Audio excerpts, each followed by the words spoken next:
Thank you very much, Cheryl. And I'm very, by the way, from what I heard, there's nothing following this. So since it's already 1:15, apparently we can go a little over for questions at the end. So to make this move, do I push? Okay, I got it. All right, what I'm going to talk about today is actually timeless. I believe it's timeless.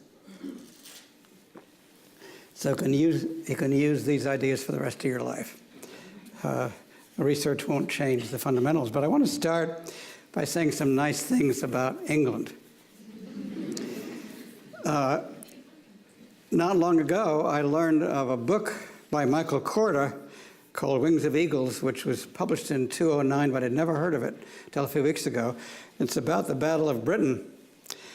And reading this book, I discovered that the Battle of Britain was won primarily, fundamentally, by one man, Sir Hugh Dowding, who was in charge of setting up the fighter defense system, which is started in the 30s. It was very elaborate, many, many facets to it, just not radar, but a whole lot of things. And probably he's more responsible than anyone else for winning that, and Hitler basically gave up. Dowding's reward for winning the Battle of Britain was to get fired.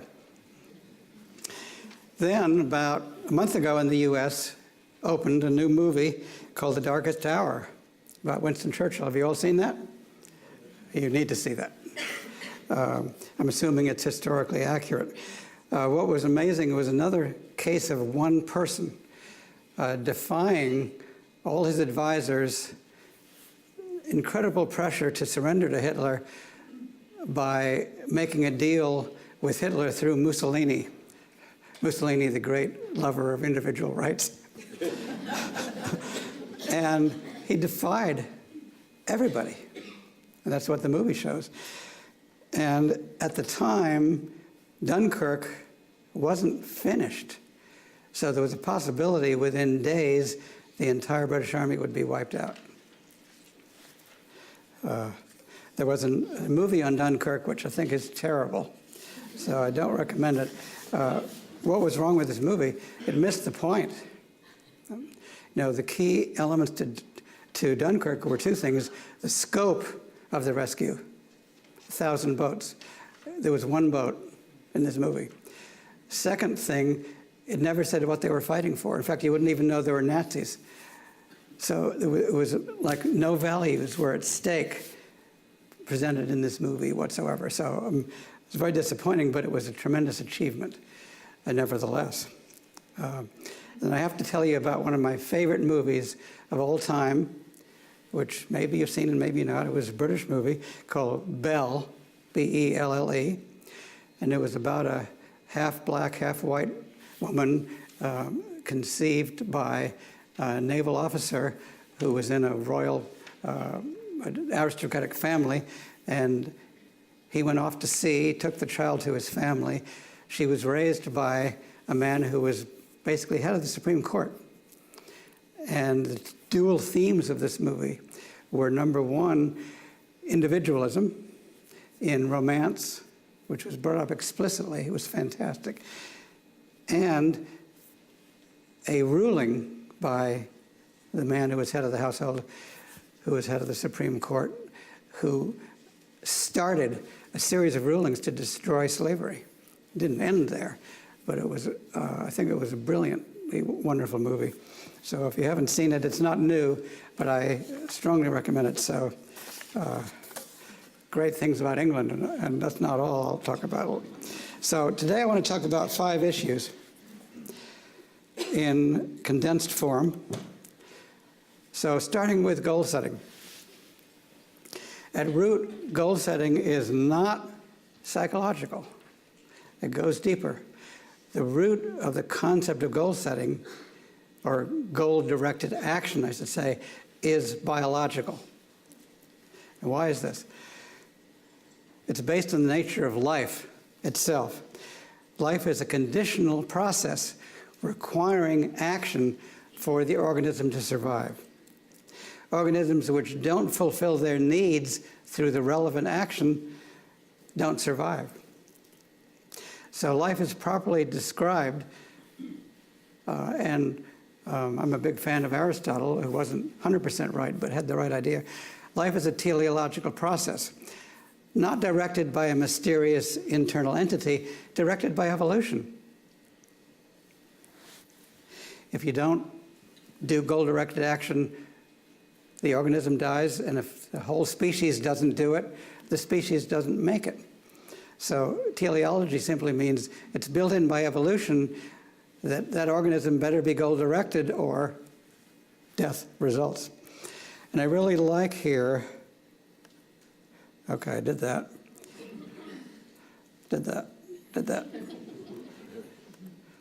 Okay, I really like here, and I don't think there's any better categorization than Aristotle, 3 levels of life.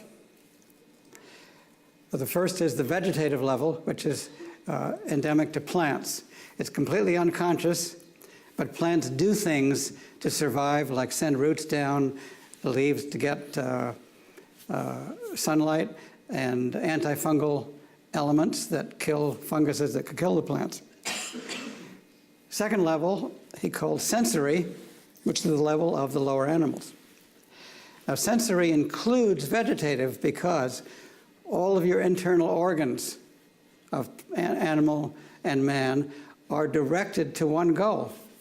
All of them, in synchrony, work to sustain your life. So the sensory level adds sense perception to that. Sense perception means consciousness, awareness of the outside world, which is then used to direct action. Animals have to locomote. They have to find food. They have to avoid enemies. They have to find water. And, of course, they have to find mates. So the sensory level is a level above the vegetative level because it adds in consciousness. The third level Aristotle called the intellectual level, which I would think he meant by that the level of reason or reasoning.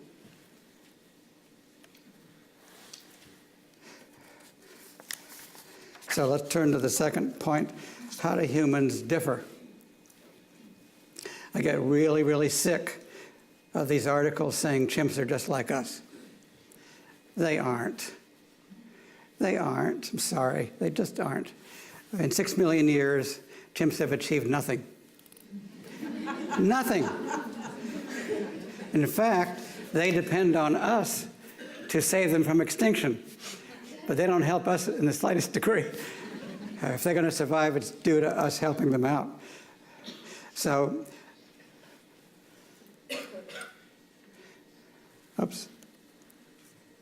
the conceptual level is a higher level of evolution. By higher, I mean simply it involves more cognitive ability.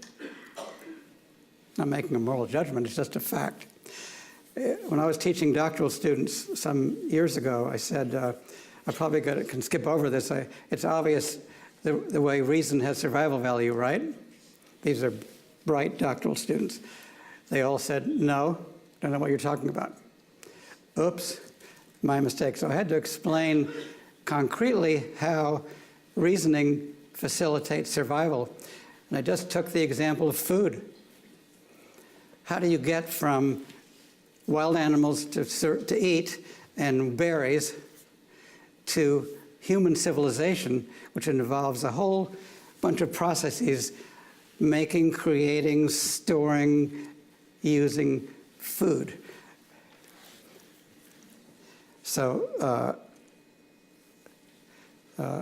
this is through, and if you go back to the, 2 million years ago, when they started agriculture, all the things had to be learned, such as what to plant, when to plant it, how to plant it, getting water to the plant, what seeds, what kind of plants worked, what kind of season, how to pull up the stuff that you make, how to store it, how to send it to other places without it spoiling and the like. So if you look at food from hunter-gatherers to now, the number of discoveries made possible by reason is absolutely unbelievable. Now, you think of language as an advance over the chimps, and that's true, but language are symbols that stand for concepts.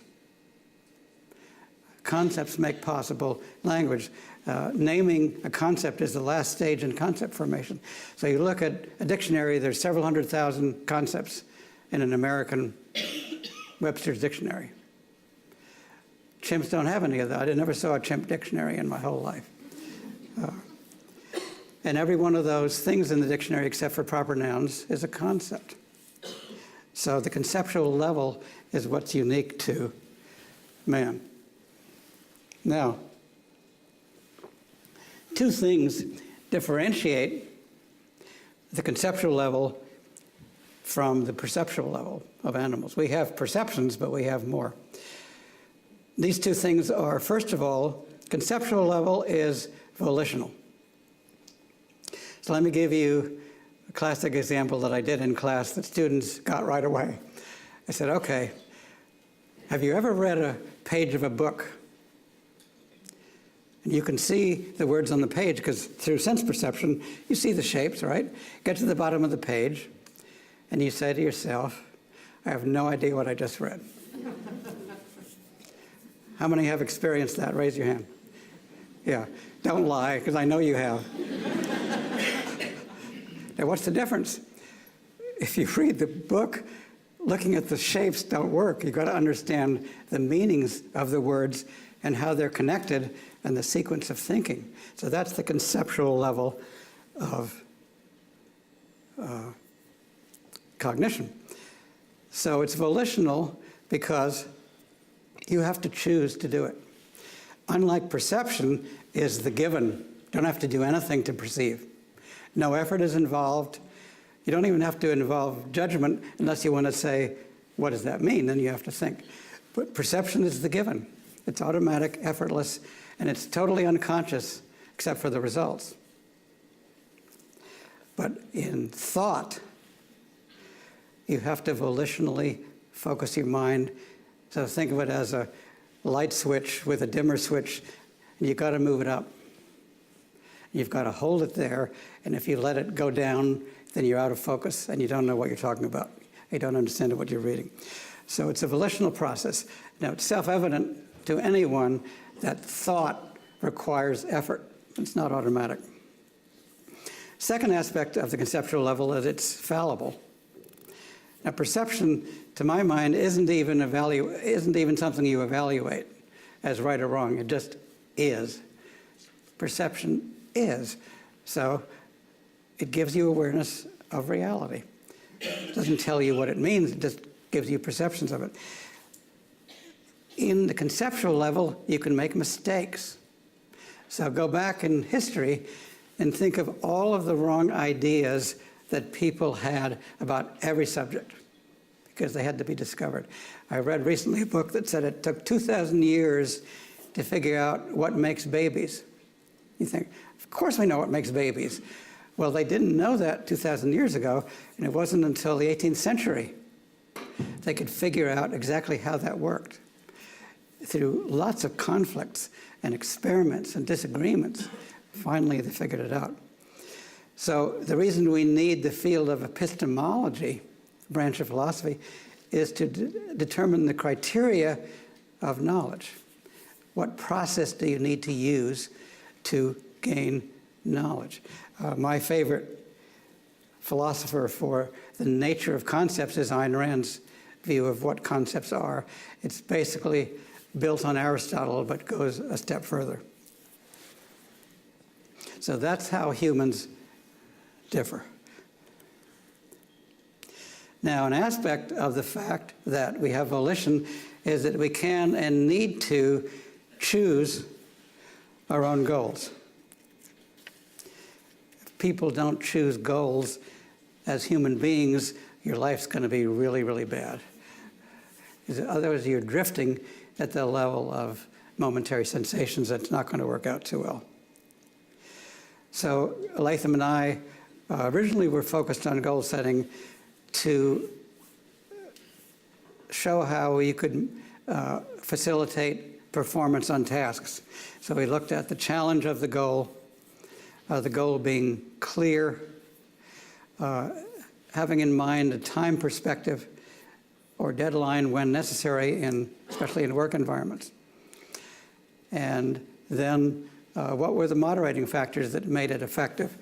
Feedback to track progress, commitment to the goal. Commitment's based basically on two things: values, the importance of the goal, and self-efficacy, from Bandura, confidence that you can pursue it. Mediators would be causal mechanisms. Moderators are interactions. Mediators are causal mechanisms.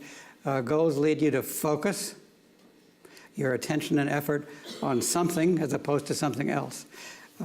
People have criticized goal setting because it says, well, goal setting gives you tunnel vision. Well, it's supposed to. That's what it's for. If you focus on X, you shouldn't be focusing on Y and Z at the same time, or you can't get anything done. Goals affect, depending on how challenging they are, effort. Usually effort is organized by your subconscious to match the demands of your goal and the task. But again, it's volitionally chosen because you've got to choose where to spend your effort in life. Persistence would mean goals being pursued over time with effort as opposed to giving up. You've probably all heard of, psychology goes through fads. You've probably all heard of the concept grit. The person who did that is a master publicist. A master publicist, but it's completely not new. It's just a renaming of what we already know from goal theory, from Bandura's theory, from positive psychology. It's all the same thing. But she's a master at self-publicizing, so give her credit for that. And of course, another mediator is knowledge. What goals do is automatically arouse and pull out from your subconscious the skills that are relevant to what you're doing. So think of the simple aspect of engaging in a conversation. You don't have to look up every word the person says or you couldn't converse, right? Your subconscious feeds you that. Otherwise, you couldn't do anything conceptual. But your conscious mind has to work with that because every conversation is different. So if you're not listening, then you'd be accused of, you're not listening.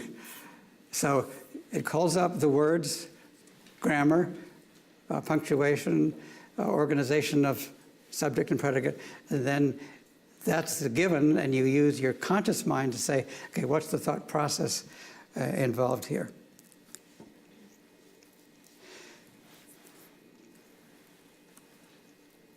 Now, goal setting is a state theory.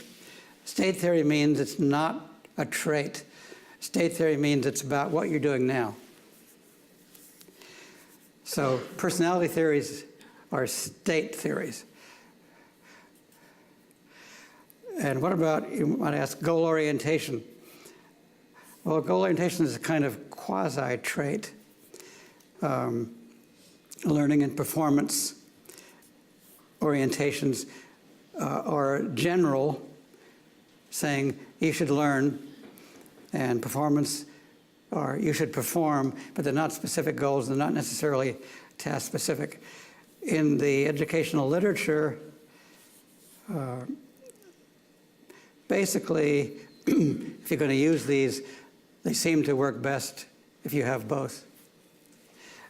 Trouble with the literature on performance goals is the nature of performance goals have been defined in many, many different strange ways. One definition was performance goal is pleasing others. Well, if that's your goal, you're going to set very low goals, right? Because you want to prove you can succeed. And then other definitions are it's competitive. Goal setting has no theory of competition except that can be a goal. So and sometimes performance goals are more like us as performing well at some task. So you have goal theory, which is task-specific, and self-efficacy theory is a state theory too. Then you have quasi-traits, then you have general traits. I'm not quite sure what personality actually is, but if you look at the personality measures, they're usually reports of past behavior, right? That's what the items ask for. So you're predicting future behavior from past behavior, which is valid, but that's not an explanation of the behavior. But I'm not against the whole thing. Okay. Now to categories of goals. I want to get into internal, external, or intrinsic, extrinsic. Now, this has been badly confused for 100 years. Started by Woodworth in about 1915. And the distinction was some things inside that motivate you and some things external motivate you. Now, this is wrongly conceived at the outset, because all motivation is internal. You can be set off by external conditions, but there's got to be something in you that responds to it to get motivated. For instance, when someone offers you money, if you're motivated, you have to value money. Otherwise, you could say, I don't want money. It doesn't interest me, so you won't be motivated. So all motivation has an internal aspect by definition. So that's one problem. Also, external incentives are not do not take away your free will. Even though DC has pushed that idea, I think it's completely wrong. And by the way, I have a new book on free will that probably will be on Amazon within a week, if you're interested. And, but the point is that offering you something is just a fact. You have to value it to make a difference to you. So offering your money cannot control you unless you choose money as a value and you choose that means of getting it. So let's try to purify some of these concepts. So I want to start by saying all motivation is internal. Now, intrinsic is a confounded variable. It's confounded with achievement motivation, and nobody ever identifies this. So let me start with what intrinsic motivation would be if it were pure. And I define it as love for an activity as such. So the love, the goal, the pleasure is the doing. Doing it because you like it. And the best pure example of intrinsic motivation is art and all of the arts. Now, I mean by this plays, operas, ballets, books, TV, movies, and the like, any form of art. Now, Ayn Rand has not too many original theories of art. You have Plato, Aristotle, and Kant, and Ayn Rand's the most recent, of what art does for you in life. And a lot of insulting comments people make, oh, you like to watch drama because you're escapist, which is, in other words, you're not sophisticated, you're just a jerk trying to escape reality. It completely misses the point. So what she said about art is art enables you to experience your deepest values in concrete, visible form. So art works as fuel for your life, fuel for your psychology. So when you watch, most people are very particular about art, and they should be. But when I watch like a movie, I look for somebody I can admire. I don't like depraved movies. And Belle, I loved because Belle was fantastic, as was her royalty home where the father was the Supreme Court justice. People I could admire. I don't like people who I despise. It's not fuel for my life, so I'm very particular about what I want in art. And it's important to have biases. It's not biases. Preferences that you pick out. This is what I like, and this is what I'm going to treat myself to, and do it a lot. So I love many kinds of music, but not all. I love many kinds of ballet, but only classical. I like certain kind of movies, but I hate other kind of movies. I'm an avid reader of all kinds of things. So it's a great source of fuel for your existence. So don't ever be intimidated because you're not reading the most sophisticated novel as pointed out by the literati who write for the New York Times. They're all snobs anyway. I like Agatha Christie. I love Agatha Christie. So what? She's not the New York Times' favorite author. I don't care. I love her. She's a brilliant plot constructor and a benevolent sense of life. So achievement motivation, which is confounded. What is achievement motivation? Now, if you're old as me, you've heard of David McClellan. How many have heard of David McClellan? So figured about a third, right? David McClellan was the first teacher of motivation I had in undergraduate school. And remember, his main thing was say, I think what we need is a 5-cent measure of motivation, which was the TAT test, thematic apperception. I think he should have paid more, but he got me interested in the field. And McClellan's theory was that achievement of motivation was performance in relation to a standard, or better yet, a standard of excellence. But he measured it only subconsciously, projectively, but you can deal with it consciously. Goal theory is based on achievement motivation, but conscious achievement motivation. So in achievement motivation, you have to choose. It's important. This is really important. You've got to choose your own standard. If you work on conforming to some group, if you look at status seeking, other people are controlling your life and setting your standards is a big mistake. So you've got to choose to be happy in life. You've got to choose your own standard of excellence and not follow the crowd, as so many people do. If you follow the crowd, you lose control over your own life. So you've got to have your own values and your own choices. So you've got to ask yourself, what do I want to achieve? And what's the standard I should set for achieving it? And it's got to be your personal context. So this has to be separated because it's not the same. Now, I play tennis. I'm a club player. I'm an average club player. I play tennis with seniors, okay? We're all 60 to 70, in 60s and 70s. Now, some of them say, don't care if I win. It's a nice day for exercise, sort of fun to swing at the ball, and that's sort of intrinsic. I'm not that person. I really love to play. I don't have to win, but I love to play well. It's important to me to play well, and I get frustrated if I don't. And now I do love tennis, but I also love excellence insofar as my ability, which is limited, allows it. So if I lose playing well, I'm okay. So achievement motivation is everywhere, and certainly in careers, you've got to decide, how good do I want to be?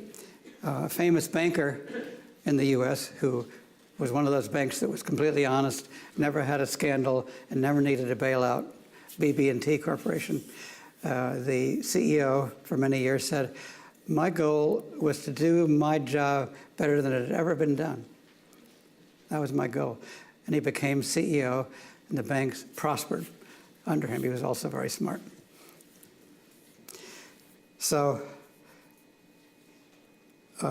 achievement motivation is an aspect of life that's important because you want to get somewhere. Now, extrinsic has also been distorted in a terrible way. It was first thought of, extrinsic is you're controlled by the environment. I have to blame Ed Deasy for this. It's not true. Money does not control you unless you allow for it. So what is extrinsic? And also the pathological concern with studies that give you money and then take it away, then you find you're not as motivated. So what? In jobs, your boss isn't going to come and say to you, I don't want to undermine your intrinsic motivation, so I'm taking away your paycheck. Very funny. Actually, you want both. fun work, and you want achievement, and you want reward for it. So what is the more broad view of extrinsic motivation? Not determined by the environment. Extrinsic motivation should be phrased, in my opinion, as long-range thinking, doing something as a means to an end, which you may not like at the time, such as brushing your teeth every day. Saving money for retirement. I don't know about England, but 67% of Americans don't save properly for retirement. So that's extrinsic motivation, which they're not doing. So they're counting on something else to save them. What about education? We don't always like school. You might not. I'm a big fan of Montessori schools. My daughter loved schools, but often you don't. And in college, you've got to take courses you don't really want to take. But you take them as a means to an end because you need the degree to get somewhere. And I needed it to get to grad school. And then I had to do well in grad school to get a job offer. So I view extrinsic motivation as doing something you might or might not like as a means to an end. Human life requires long-range thinking. Animals can survive day to day by repeating the same thing every single day if the environment doesn't change on them. Humans cannot. So if you want to live life as a hippie, you're going to be in serious doo-doo after a while. So long-range thinking is a necessity of life and something to be admired. Okay? So what are the kind of things you have to think about? How about health? You've got to do health proactively by thought. What's going to be a healthy way to live? So this is obviously food and exercise and no smoking. That's just the obvious ones. That's long-range thinking. Regular checkups, go to the dentist, go to the eye doctor, etc. Get sleep and the like. Get an education because you need a meal ticket to get good jobs, and save money for retirement so you won't be impoverished. So those are examples of long-range thinking. You might not like doing it, but in your self-interest, if you're a long-range thinker, you do it. Trick question. Which of the three is best?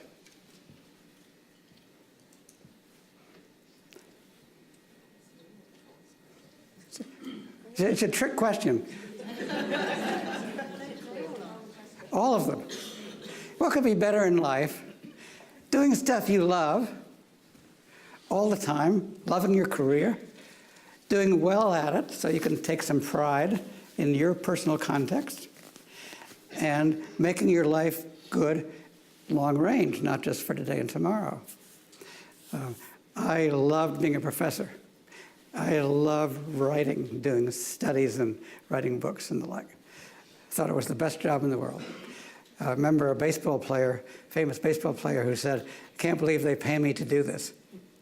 And that's the way I felt. This is the best career I could possibly have. So what could be better? Doing something you love all the time, as much as possible, doing it well, and getting rewarded so your long-term life is successful. Now, this applies, by the way, to romance. Okay?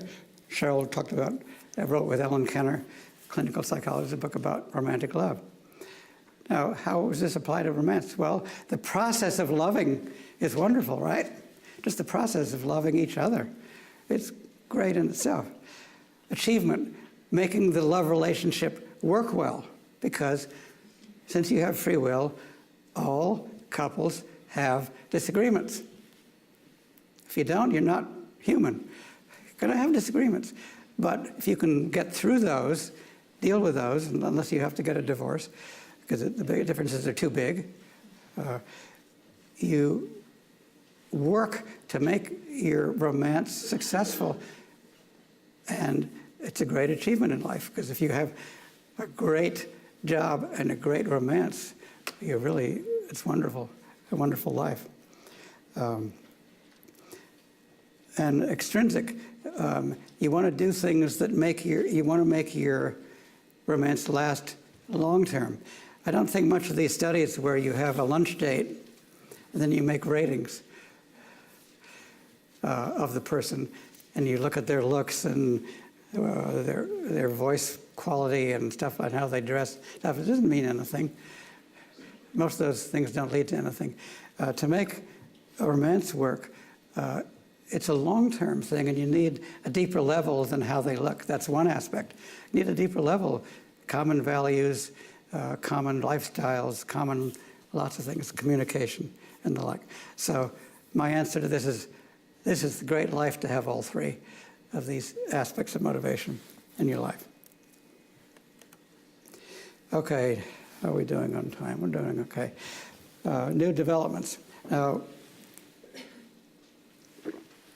in our 2013 book, we had 72 professors summarize the literature, because there's so much expansion into many domains and many elements of goal setting, which I'm not going to repeat here, but if you want to get the 2013 book, you'll see that. But I want to mention one thing, learning goals. And I don't mean learning orientation, but actual learning goals. And Latham and colleagues pioneered this work. So you can have performance goals, and that's good, but you can have goals to learn things that will enable you to perform. So these we call learning goals, and learning goals work just as well as performance goals in helping people to learn. Explicit learning goals. Like a Latham experiment might be, try to learn 5 new things about X, and then later you have to perform. Also, there was the question of, could you combine learning and performance goals? There was a lot of dispute about this, but it was all theoretical. So Elaine Masuda, who's now working in Spain, and some others did some experiments on whether you could combine learning goals and performance goals together, and would it work? And so Elaine did her dissertation on this, and then we did a follow-up study. Well, trying to get this published was an amazing adventure because, you know, we're inductive, and I'll get to that in a minute. So we didn't have a theory. Well, you would have thought we were after atomic war or something. We got the most incredible reviews. One person said, obviously, the authors don't know goal-setting theory. Of course, it's an anonymous review. So another reviewer said, well, if you can't find anything to make a prediction, you obviously haven't read the literature thoroughly, so you better go back and look at it. So on and on, we got rejected by 6 journals. So we finally went to a cognitive psychology journal outside the field, and they accepted it at last. So refusing to make fake theories is not popular, unfortunately. But it was nice to see that you can do both at once, but it depends on the level of cognitive load. So it's a curvilinear. If you have too much load, it doesn't work. So it was a curvilinear effect, and I think a few other people have followed up on that. Now, the other breakthrough was due to Cheryl Travers, which Gary and I had never even heard of before Gary came over here, and that is the issue of writing about goals. And then Dr. Schippers in the Netherlands also did this, and then a lady in Toronto, Dominique Morisano, based on a computer program developed by a professor there, also did it. So you have 3 people in several parts of the world doing the writing exercise. Now, this is kind of interesting because, according to goal theory, this shouldn't work. Now, remember, we're inductive, so we don't care if something comes out that's not supposed to come out, because we're inductive, so we embrace new discoveries, unlike deductive theories, which go crazy if you don't agree with them. So it's not supposed to work because they found out whether you set a goal for good grades had no special relation to getting good grades. But the process of writing about 5 goals, which might include 5 different things, was the key, but not which particular goal you wrote about. So this is bizarre, right? And in fact, I'm going to talk this afternoon with Cheryl when I talk at our conference at 2 o'clock. I think it's at 2 o'clock. I'm going to talk in my half about the inductive method and how important that is in science. And I'm going to bring in briefly another thing I love about England, the foundations of geology, which were British. The British were the pioneers in geology by what? Observing reality. Not with, they had some stupid theories, but basically they were Lockean. You know, John Locke, who was an empiricist. Good old dad, he was a smart guy.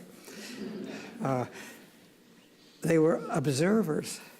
And then they integrated the observations and checked them. And they had fights, but they resolved them all by looking at the data. I love that as the background because of goal-setting theory. So I'm going to talk about induction, and then Cheryl will take over in the second half and talk about her new developments. But what was interesting, goal theory says the goal must match the dependent variable, okay? And that's been true ever since we started. It's not true necessarily. It's not necessarily true. So this was a real surprise, but as an inductive people, we welcome any new discovery. Now, what we don't know, which we're going to talk about, we don't know how this works. It's very interesting. I don't know how this works. So we need to explore that. So that's the afternoon sessions.